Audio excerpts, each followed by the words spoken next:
I'm Mike Sullivan. So often when we practice golf, we're thinking about positions. We're thinking about what our body is doing during the golf swing. But today we're going to talk about a way that you can practice where you're learning how to control the ball flight. When I say that, I mean learning how to control the club path as well as the club face.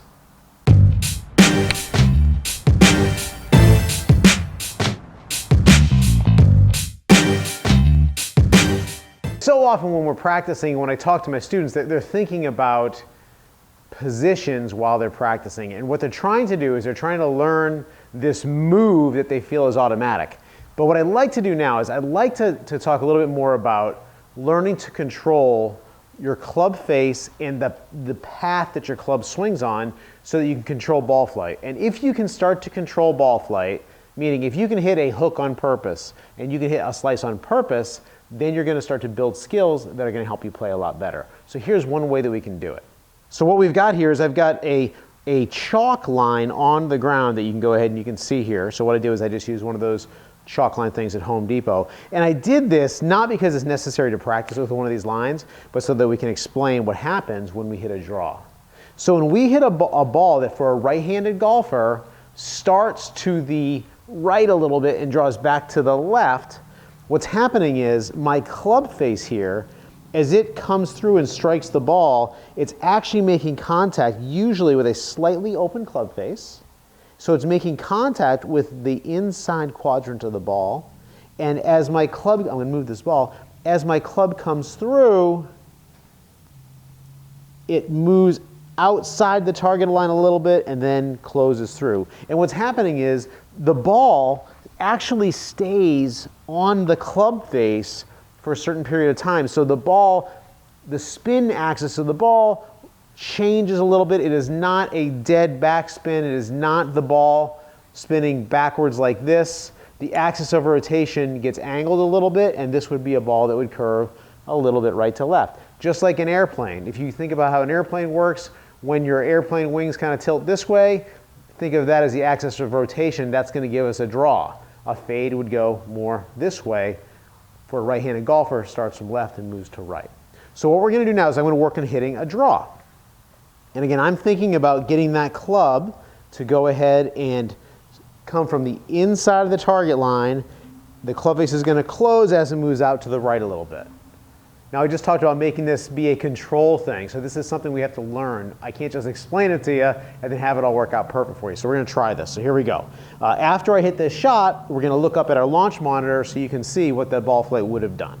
So we're going for a ball. It's going to start a little bit out to the right and draw back to the left.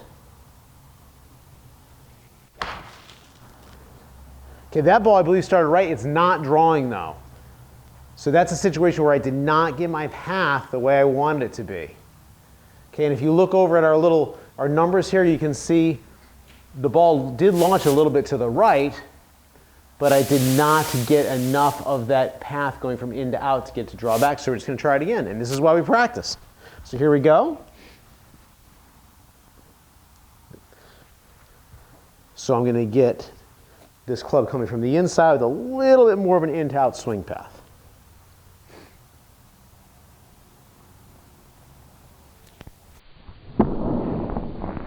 There we go. All right, so if we look up at our sky track, you see that ball started off actually kind of square, kind of straight, and drew back into the left. So this is going to be a drill. This is going to be a drill that I'm going to do to practice to get the feel of learning to control my swing path and my club face. Okay, so now I'm going to try to hit a ball. It's going to fade. So that ball, the club is going to come from outside the target line, cutting across, and I'm going to feel like, as I'm hitting this ball, I'm going to feel like the heel is actually leading the club face. So my club is going to actually come a little bit out to in, and I'm going to be making contact actually on the outer quadrant of the ball over here. So let's try that fade.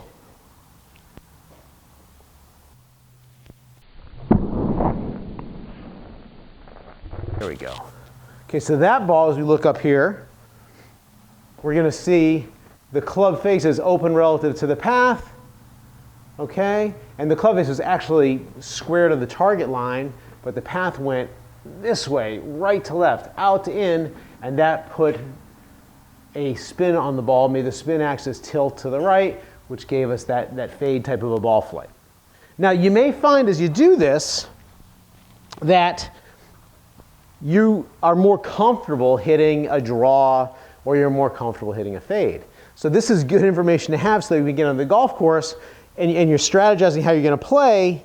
You're going to want to use the shot that you hit better, the one you hit more comfortably. So if you practice and you find, like for my situation is I used to be a slicer. I used to fade the ball. So I worked really hard to learn to hit a draw. So now when I have to hit a fade, I don't like hitting a fade. So now I'm going to go ahead and I'm going to go for my nice, comfortable draw. And our screensaver went on there, so we're not going to get this on the SkyTrack. Well, that's too bad. That was a good ball there. Okay? And now I'm going to go ahead and I'm going to hit a fade. And on this one, I'm going to pick out a target. I've got a little tuft of grass out there I want to cut the ball over to. So now I'm practicing more like I would play a round of golf or play a game of golf. A little cut, a little out to in. There we go. All right. So we already know, probably have a little too much information about what it is we're trying to accomplish with our body and how we're working the club, but sometimes we have to learn to control the path and the club face. If you found this video helpful, please be sure to hit the little thumbs up button for a like. Also, if you subscribe to our channel, each time we do produce a new video, you'll be notified by email.